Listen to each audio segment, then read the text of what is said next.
Well, I'm sitting here with a NanoVNA, the NanoVNA-H that I've just added to my Ham Shack collection.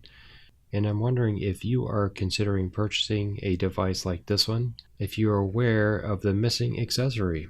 So let's take a look at this device and we'll get into exactly what might be missing and what it is you need to have in order to use it. First of all, nice color screen.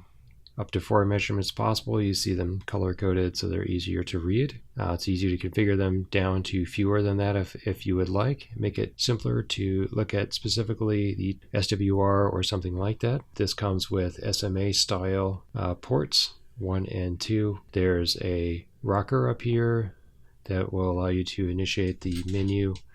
Comes with a nice little guitar pick to manipulate the touchscreen, so that's super nice. It's not just control based, but you have, with buttons, you have a touchscreen. The on and off button is right there, and you can see it does have an activity light, USB-C, so it's not the old style, it is a C. Micro SD card. The back comes with a handy label, so you can see specifically which device you're getting. And of course up here in the corner you can see there's a little hole there so we can put in the strap that comes with the guitar pick so you don't lose that every time you're calibrating and setting up your device.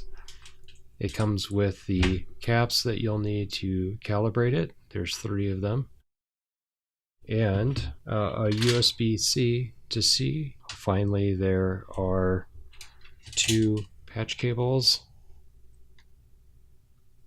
which are also SMA, matching the ports that are there. Now here's the big problem. All that's awesome. However, how do you get this into a PL259? So you're going to need some kind of adapter. I just went to Amazon and got a kit of these. In this case, I have an SO239 to an SMA. So when you add a NanoVNA to your kit, make sure you look for the correct adapters for your system. I hope you found this valuable and you will come back for a future video. Talk to you later.